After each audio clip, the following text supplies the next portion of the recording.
All right, Zulfi, I just want to thank you for taking the time out again to come out to the Under the Rim podcast. I know you got a busy schedule with the CEBL, doing your own thing, school. So again, appreciate your time. Yeah, bro, thanks for having me. Like I said, before we start recording, I find it hilarious that I'm technically a guest right now. I didn't think I'd be in this position anytime soon, so I'm glad to be here and just chatting with you, bro. Sure, where you're like a future prospect right now. I know you're gonna get big things. You're already doing big things, so we gotta secure you now before you get too busy, before you start ending up on the bigger podcast. I love it. I love it, bro. All Appreciate it. right. And you know me, like first question I love to ask everybody because like I generally believe there's a story behind every single person I interview. So I wanna know for you, where did your love for basketball begin? Oh, this is a fun story. I think I told it not that long ago, and it reminded me how fun this story is to me. Mm, So it was the fourth grade. That's when I kind of fell in love with the sport of basketball, and that's what made me fall in love with sports in general. And basically, me and my classmates would just during recess or lunch, we'd always want to do something, play sports. And then no matter what sport we played, one of my buddies, he had this like baby blue Allen Iverson, like Denver Nuggets jersey. mm, And for some reason, whenever he wore that jersey, he was God. Like this dude turned up, like he was just the best you ever seen. And like so we started believing the jersey was lucky. mm. Like it just like, as kids, like that's what you do, right? So like Yeah. he would like let us have turns wearing the jersey. So then whenever another person wore the jersey, it was like a police placebo effect because like they Mm. started playing better, they started like killing it that day. So like it made me fall in love with Allen Iverson out of nowhere. It was so random. So then like I remember I got NBA Live like '07 or something it was back in the day. I think Tracy McGrady was on the cover, but like I got that just to learn about Allen Iverson. Yeah. So then like I started playing with Allen Iverson in the game. He became my favorite player, learning more about it. And so then I started learning about basketball.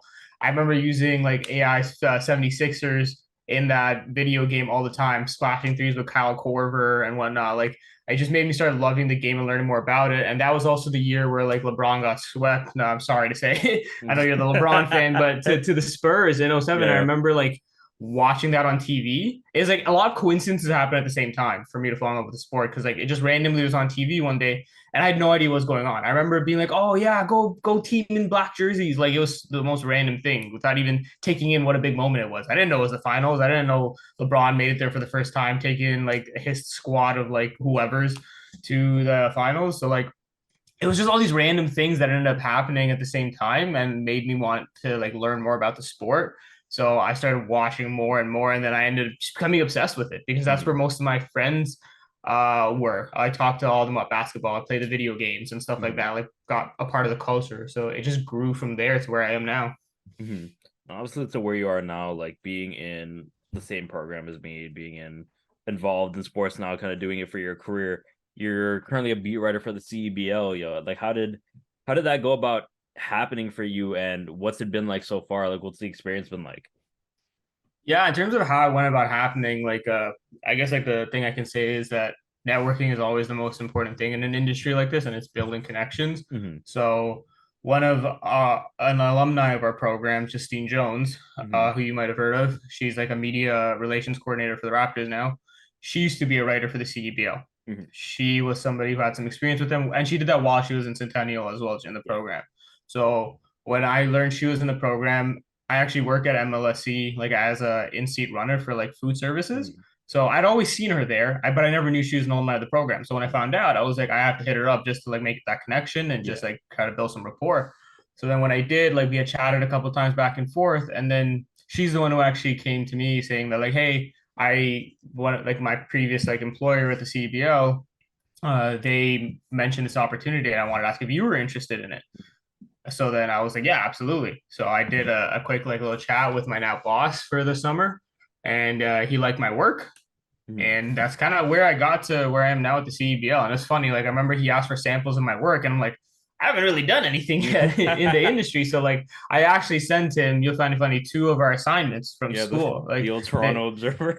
yeah, literally. It was the gamer that we wrote in Shai Davidi's Oh, okay, yeah, class, yeah. like the Raptors 905 gamer. And Hmm. then in preparation for that, I had done a practice one at home just for fun. Hmm. So I sent my boss those as samples because Yeah. like I didn't really have any other work, but like it was one of those moments where I'm like, who cares? Let's just shoot your shot and Yeah, see yeah. what happens. So then he read my stuff, he liked it, And then that's where I am now. And then with the CEBL, it's been an awesome experience. It's a lot going on because it's a season all in 2 months. So there's so many games all the time. It's going super fast, Yeah. but it's also really exciting basketball. And if you care about hoops growing in the country of Canada, like there's no better place than the CEBL for it. Hmm. And like I've seen how crazy it's been, with the Scarborough Shooting Stars, and it's kind of generally tipping over a little bit into mainstream. Like, how would you see, like, since you started, how has the CBL grown ever since you even just this season alone? Like, I seen Drake's posted on his story the game winner the other day. A lot more people are talking about it. Like, how would you have you seen it's grown, and how would you like to see it grow even further in the future? Yeah, like I think it's important that you also mentioned that like I've just been with the CEBL for the season. Yeah. This is year 5, so it's obviously a big milestone season for the Mhm. CEBL. But in terms of my experience, I can only take from this season, and I still think there has been a lot of growth. Like you said, more people are talking about it, and it's funny like looking on social media, like when the power rankings go up or when there's like a crazy finish, like people are in the replies talking about it and saying things and being engaged, and like I've had a couple of friends even like reach out being like, "Hey, I went to my first CEBL game. Like Mhm. this was awesome." I've met people in Scarborough who I knew and they were like, "Hey, this is my first time here. Like what should I look out for?" Yeah. So like people are excited about the buzz and like especially I think on the West Coast because they don't have like mainstream hoops there. Like the Mhm. Raptors are close here for the teams next to Brampton and Scarborough, but like Yeah. if you're out west in like Winnipeg and Calgary, you don't have that luxury, Mhm. right? So the CEBL is really their only form of hoops they can I guess, like consume live. So the buzz there is insane. I had a friend, she was like, "Oh, I haven't been able to watch like live basketball in so long," and then I heard about the Calgary Surge, and now she goes to all their home games. Mhm. She's literally there with her kid at every single home game, and she's probably one of the biggest fans of the team that I know. Mhm. So like I think it's just the buzz is growing because people are starting to see that this isn't just like rinky dink league. It's something where it's very established and it's growing at a really fast pace. Mhm. Yeah, and it was generally incredible, like just to see like your writing, and then like from your writing, I dove more into the CBL, just kind of looking at the games they got set up, how they got it set up, like all the different things, and it's like it's really advanced for its own league. I thought it would be some like a smaller type of independently run thing, but no, this is really up there. It's on TSN, at games happening every single day. They're really intense. They're high pace. It's definitely, if people are in Canada, they should go watch it. They should go see it. They should go view it, because right now we're kind of in free agency, like downtime for the NBA. And speaking of free agency, right, everything's to start happening today at 6 p.m. Everything shifting over a little bit. Wanted to ask you immediately first, James Harden. We got the news yesterday that he might opt back in and then try to go for our trade. What do you think about this whole situation? Where do you think he should go? Is it time for Philly to move Embiid and end the process, because it doesn't seem to be working? Oh, that's a tough question. I was actually listening to a podcast talking about it, like right before I got on here. Hmm. Excuse me. And like in terms of the Harden situation, I think like he's clearly looking for a long-term deal. Yeah. And it seems like Philly doesn't want to give it to him, even though that may have been the like handshake agreement when he first came to Hmm. Philly in that trade. But like I find it insane that he's requesting a trade again for Yeah. like I think the third time now in like less than 5 years, which is kind of insane to me. But I think Philly's also smart because I don't think it makes sense to give this guy like 40 million over like 3 4 years. Like that's just a lot of money to invest in a dude who's clearly on the decline, especially considering the playoff stuff. He's still an all-star, don't get me wrong. Hmm. But I think in terms of where he'll fit, I think the Clippers makes a lot of sense. I know that Hmm. rumor's been swirling a bit and gaining traction. He say what you want about him, he doesn't miss games typically. Yeah. Like he plays a lot, and we know that's not what the other stars in LA do in the Clippers. It's because they have their own health injuries Yeah. and Kawhi and PG. So having a playmaker that is reliable and then that can shoot a little bit will definitely be something that they would be welcome to adding. What they're willing to give back is a different conversation because I'm sure Philly would want something back more than just like Norman Powell and picks or Yeah. something. So I think the whole situation is interesting in terms of like giving up Embiid or like ending the process. I don't think you need to go that drastic yet. Hmm. I personally I said this like earlier this offseason because I thought James Harden was gone anyways. Yeah. I thought he was just going to sign somewhere else, but clearly it seems like he doesn't have many offers where he wants, so that's why he's trying to do this whole trade situation. Hmm. That's just my speculation, but I think Tyrese Maxey can be unlocked a little bit this season with a guy like Nick Nurse. Yeah. So I think they need to try to build around him and Joel Embiid, kind of similar to how the Nuggets had like Jamal Murray and Nikola Jokic. Mm-hmm. I think that style can work just around those two guys with quality players. They already have a decent quality piece in a guy like Tobias Harris and then like a PJ Tucker there as well. But like add more of those guys. Mm-hmm. So if you trade Harden, I don't necessarily want you bringing back like a superstar. I think you guys should bring more of those pieces, and then try to like I guess like motivate Embiid to stay by having some success around him. Because I think kind of to your point of asking that question, they are Mm-hmm. concerned that Embiid might want to leave. Because if you trade Yeah. away a guy like James Harden, that's obviously a guy who Embiid was probably friendly with, stars with. You already saw them like let Jimmy Butler walk not that Yeah. long ago, and that's something definitely Joel Embiid was not a fan of. I'm pretty sure. So like he's not like they're not he's probably not happy with the 76ers right now to say Yeah. the least. So I think if you keep it going this way, unless you start winning, he's probably going to leave in free agency. I think where he probably ends up is Miami. You know, he loves Jimmy Butler. He Yeah. loves he wants to he probably got along best with Jimmy out of all his other teammates. I think he ends over in Miami. Then you have Jimmy over there saying Tobias Harris over me. Yeah. But like if you're the Clippers, do you pull the trigger and send a guy like Paul George over to Philly for James Harden, or is that still not equating the value enough for what Paul George can bring to the team, even with his health issues? I think if you're the Sixers, you want that trade to be structured that way, where like a Yeah. Paul George is coming back. You probably give up like James Harden and like Tobias Harris for like Paul George, Norm Powell, and some Mm, picks or something is my guess. But like, I think if LA does that, they're not really moving the needle enough. Because like James Harden, Paul George are like, they're not the same type of player, but like in terms of production and value, you kind of get similar things out of them. mhm, So I don't really think that would improve the Clippers per se, other than maybe just a bit more of a reliable player injury wise in James Harden. mhm. So I think I would like to move for the Clippers, but they kind of just have to hope that Philly feels desperate enough to move on, given the whole James Harden like situation now, that they can do it for much lower value. Where again, it is like a Norman Powell and like maybe Terrence Mann picks or something like Mhm. that versus having to throw in Paul George. Ideally, I think they want to do this without having to move Paul. But again, I'm sure the 76ers are going to fight back on that a little bit. Yeah. And I saw a tweet yesterday. It's like by the end of his career, James Harden gonna have one of these, and it's like the Shaq rainbow. Yeah, I It's saw like that. the Shaq rainbow.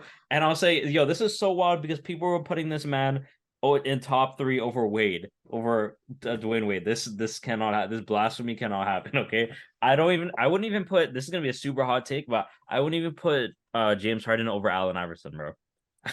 I Yeah, that's actually fun that you might mention that because I've thought about talking about it on the podcast I do with some of the other Mhm, classmates we have, like the AI versus Harden debate. Because I think there is a conversation in there. Because if mhm. you like, I think I was looking at the numbers and like I think individual counting stats, it's pretty even. Obviously, like Yeah, Harden takes a bit of the edge in scoring over his career, but like yeah, like dude, AI was that guy back in the day, yeah, and he took a team. He had the one thing that Harden doesn't have, which is that playoff success. Obviously, he yeah. never won a ring, but he took a team to the In the finals finals, in yeah. Philadelphia against that juggernaut Lakers team. Was able to take a game off them as well, just on his own.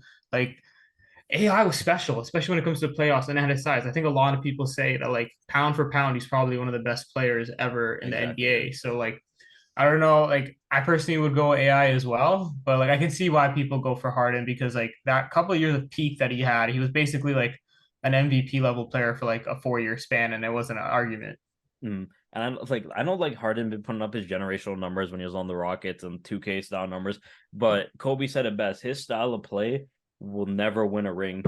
And Yeah. it's come true so far. Like the prophecy has been foretold so far. He hasn't touched the finals. He hasn't, bro. He had that one game against the Celtics, and everyone was like, "Yo, Harden is back. Harden is back." And then the next few games, it was just turned to ass. So I don't know what happened, but I don't know if Paul George like no, no. If he goes to the Clippers, I don't know if it's gonna solve the issue. I don't know if that's gonna immediately solve because Kawhi says he's ready to play 82 games, but who knows what's going on there? They don't have Paul George arguably in that trade scenario, and I don't know who else they're gonna be relying on for the Clippers, especially when you have juggernauts in the West like the Nuggets. I still think the Lakers can take them out in a healthy series.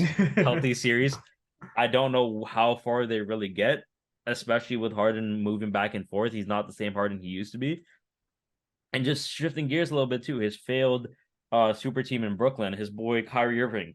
He's taking a meeting with the with the Phoenix Suns. Okay, Your man yeah. Katie cannot help himself make a Oh super my team. God. What do you think about that? Dude, this Kyrie to the Suns comment is hilarious to me because like we all know Kyrie's not signing there. Like Yeah, first of all, with what money? They have to sign him to the like a minimum.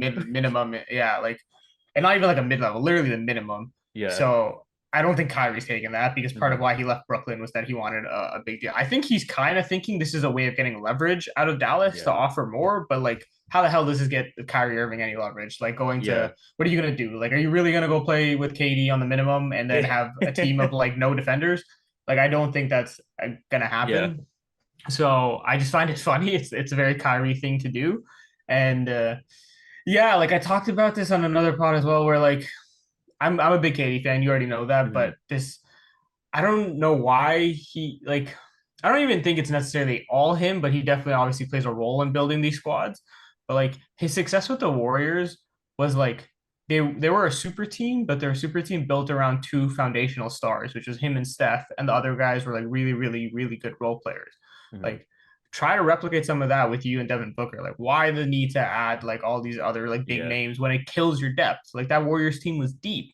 That's Mhm. why they were so successful because like you had somebody who can like fill in those gaps and those roles. You had Andre Iguodala, you had Sean Livingston, you had those guys, and then David West was there for a little bit as a big man backing up. Like you know what I mean? They had all those extra pieces, and then like this Suns team just isn't going to have that unless Mhm. they trade a DeAndre Ayton and get some depth out of it. But it doesn't look like that's happening as far as we can tell right now. Mhm. So I don't know. Like as a KD fan, it's a little frustrating because like I know what he probably wants out of a situation, but then like I think he's personally going about it a little the wrong way by trying to just add like these bigger names to Yeah. the squad when he can add some depth around just him and D Book.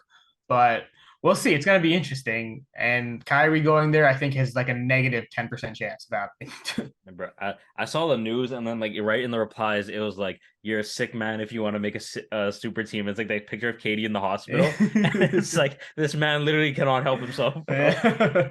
I was even thinking like they signed Kyrie. You have like I think like four other people under contract on the team right now. Who the Yeah. hell are you gonna get to play on this team that can make an impact and isn't a bum? So I don't think Kyrie is the wave. I think they already did something drastic with the Beal trade, especially not giving up Aiton in that too, because Aiton, that man cannot hoop, bro. That man cannot play the game of basketball, bro. I don't care what everyone says about Aiton. He cannot shoot the ball. He was not trying to grab boards. I don't know what he was doing out there, bro. So they should have moved Aiton. But with this Phoenix Suns teams, I don't know, bro. Like I'm not a believer so far. Like I know KD is KD, but with the current team as it is right now, I don't know how they go from having only four people on contract to making the NBA Finals, especially if you see a team like the Denver Nuggets. Not only do they have the superstars in Murray and Jokic, but even when I was watching these like playoff series, they had the bench to go against them. They had an answer for everything. They could run different sort of lineups. I don't know if the Phoenix Suns can bring what something the current champions can bring. I don't know if they could topple that because especially in those games when it gets slow and the tempo slows down, you guys got guys like Bruce Brown going off. You have Aaron Gordon going off. You have all these different role players not named or also non all stars named like Jokic and Murray just going off, doing their own thing, hitting shots. KCP, he was not playing like that on the Lakers, bro. He was not hitting shots. I don't know where that KCP was, but he was not on the Lakers, bro. He had his ankle monitor on. He had the ankle monitor on playing on the Lakers. He was not there. like so Yeah, like I that's what I mean. Like yeah. depth is so important for like a championship level team. I don't think you can look back at any of like the recent champions and not think that they Mhm. had good depth. Like they all like really did for the most part. So I think it's gonna be interesting because yeah, like you have I think a total of five guys under contract on the Phoenix Suns right now, and it's Yeah. probably gonna be their starting five. Their best defender last season I think was Josh Okogie, and he's a free agent. I Yeah. don't know if he's coming back. He's probably gonna get paid somewhere else. Mhm. So I don't know. Like again, like you said, DeAndre Ayton getting traded to add some depth, I think is probably a smart decision, but it'll just depend on who is willing to trade for DeAndre Ayton. Because, like you Mhm. said, he doesn't seem motivated out Yeah. there at times. He is not really trying as much as he probably could. And this is a former number one overall pick. Like this dude had talent, which is clear, but he just Mhm. hasn't lived up to it so far.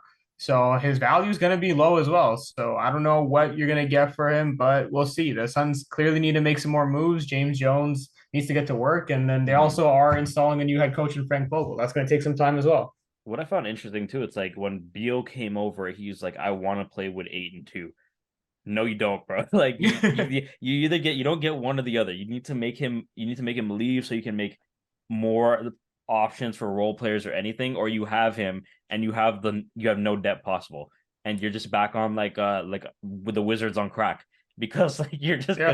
you're gonna be going there, you're gonna be contending, but you're not gonna be able to do anything, like again, like the Blazers right now. How do you feel about the Damian Lillard situation? This man is clearly stuck in purgatory hell, but he doesn't want to request a trade. The Trailblazers don't want to trade him, but something has to budge for somebody's future to actually do something. For either the Trailblazers to build forward, they need to trade Dame, and for Dame to actually go on a winning team, he needs to be traded. So like what do you think is going on here? Do you think loyalty should be a thing, or do you think they should give it up?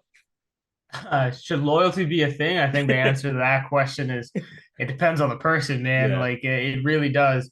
Because I also don't blame people for wanting to go to better situations because it's just that's what they want for their life and stuff like that. But the Mhm. Dame situation I think is so interesting because, like you said, Dame doesn't want to leave the city of Portland, but Yep. he wants to win.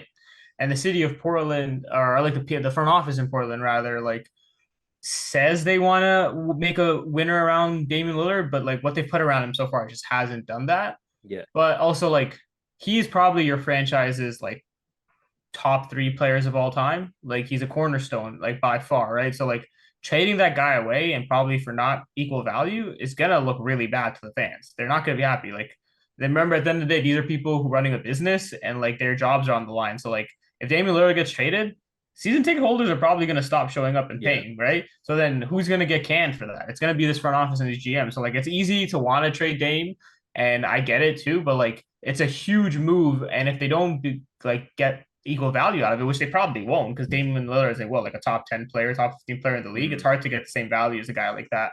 So I think that's probably why there's so much hesitancy around trading a guy like Dame because they know like the backlash they're going to get from something like that. But you're right that they have to choose. They have to make a Mhm. decision. You can't really have both. I think that they are banking so heavy on the fact that maybe Scoot Henderson becomes like this Yeah. generational player right away. If that happens, there's an outside chance that the Trailblazers can start contending. Mhm. But like I said, it's an outside chance. So I don't know if that's going to happen. Personally, I think they should look at trading a couple of their young pieces to bring in maybe a guy like a Paul George or Mhm. whatnot, just to add alongside Dame to capitalize on his peak. But it's definitely not a situation I'm envious of. I think it's crazy difficult to make a choice right now. Yeah, especially like just because you don't want to give up someone like Damian Lillard so easy. But I was reading like him and his people were really upset that they decided to actually draft with that third pick and Yeah. not trade with that. And he'll throw all these passive aggressive shots, but he won't ever come out and say, "Yeah, I want to trade. Like I don't want to be here." No, it's like that Eric Bledsoe tweet where I don't want to be here no Yeah. more. But Yeah. I thought they should have paired him with Siakam, and the Raptors should have traded up for the third pick. Do you think the Raptors made the right choice in not trading up and keeping Siakam? And what do you think of that Grady, the dick pick? What do I think of the dick pick? I love that.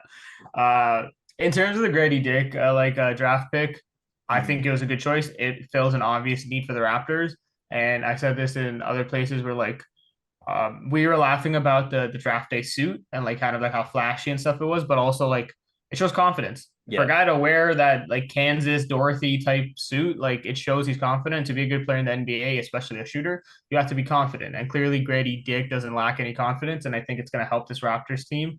He's like a younger player, but he has a lot of maturity and like championship level like success in Kansas, so he can add that to this roster as well, which I think is going to be awesome for the Toronto Raptors. But in terms of should the Raptors have traded for it, I mean, I like the idea of starting to go young and Mhm. trading back to not trading back, trading up to get like a guy like Scoot Henderson to pair with Scotty Barnes for the future. At first, I thought they could have gotten it done just centering a deal around OG, but it was clear that the Trailblazers would prefer a deal that was centered around Siakam. Mhm. But like I said about the Trailblazers, I think the Raptors front office is similar, is where they're like they're humans, they made these decisions and they're a little stubborn about it. Like Yeah. Masai brought in a guy like Pascal and made it and helped him become an all NBA player. Like Mm. I'm not saying Masai looks at Pascal like a son or anything. I don't Yeah. know that, but like that's somebody he invested a lot of time and energy in, and it's going to be hard for him to like let a guy like that go. And I Mm. don't necessarily blame Masai. He's a human, and that's how people feel. And like if they blow this core up of like Fred and Pascal and those guys, like it's almost like admitting they were wrong about it. Yeah. I think wrong is a bit harsh of a word, but it's tough. And then like and now like if people are following the whole Raptors situation, like Larry Tannenbaum trying to sell his shares of like his majority shares in like MLSC or whatever, like he's not gonna get as much value for those shares if he's selling a shitty team. Like Yeah. that's just what it is, right? So like I'm not saying he's the one pushing Masai not to rebuild and keep quote unquote contending, but like if you have a team that's making the play-in or the playoffs, that's more revenue, that's higher value, and then when Mm. this guy sells his shares, like he's gonna get more money for it. Like Yeah. that's just the honest truth, right? So like maybe that's something playing a role in it. I don't know, but there's so many factors that go into it for why a trade like that just didn't end up happening. And I think the main thing that I'm getting from it all is that Masai and this front office think this Raptors team can still be competitive with the core that they have, and they're willing to bet on it. So we'll have to see because they're clearly going to run it back. Yeah, like I think like I said whatever happens at the draft day will heavily indicate what the Raptors are trying to do. If they trade up, then they're trying to rebuild, obviously, but if they don't, then they're gonna try to run this back. I really liked that. At first I was skeptical, and then they selected Grady, and then I did all the research on Grady. I looked at him shooting 40.3% Yeah. from three in college, so he's an elite shooter. This man is gonna help this team out, and he wasn't even a top three pick, but the NBA is marketing him like he was a top three pick, just based on the suit, based on his personality. I don't know if you saw the TikTok video where he's like doing the dances and stuff. Yeah. That was actually so funny. But I thought, like, I know Siakam came out and said like yo, I'm not gonna leave. Like, I want to stay here. I'm pretty sure that essentially just tanked his trade value because he said even if you trade me, I'm coming straight back. Like it Yeah. doesn't matter. So just give me before I let you go here, just like give me your predictions for the Raptors next season. Like, what do you think they're going to be able to get done with this core? Saying Fred leaves because I think he wants too much money, but like with this core of Siakam, OG, Grady, Scotty, and Gary Trent. Yeah, I think a lot of it is going to hinge on like let's assume Fred does leave. Like it'll be Mm-hmm. hinging on like who they bring in as a replacement. If it's a guy like Gabe Vincent and whatnot, just a Mm-hmm. steady playmaker. But I think with a fresh voice and with the vibes that they have going, this Raptors team up until last season has been like trademarked as a team that overachieves it a little bit, and I think they can get back to that. I'm not saying they're going to be like a top four seed or anything, but my hope is that with this core intact and showing some effort on the defensive end, while adding a guy like Grady Dick to help shoot, I think they can be a top six seed. I Mm-hmm. think they could at least be a six seed in an East that towards the bottom at least has some flux. You don't know what's going on with Mm-hmm. Chicago. Atlanta is kind of trying to make moves. Who knows what's really happening there? They just trade away John Collins. Yeah, So that was like still a weird trade. yeah, exactly. You don't know what Charlotte's going to be doing with they have Brandon Miller now, but really does that move them much better closer? Orlando's a team that I think is going to be competing with Toronto for a little bit of Mm-hmm. that, like 6 to 10 seeds. But yeah, there's like it's a very top heavy conference, so I think the Raptors can overachieve a little bit, and they can probably get to like a 6 seed. Mm-hmm. And I'm excited, but like last question before you go, your own top four Mount Rushmore. I want to hear it right now. It doesn't have to be like all time, it just be your own personal Mount Rushmore of basketball players.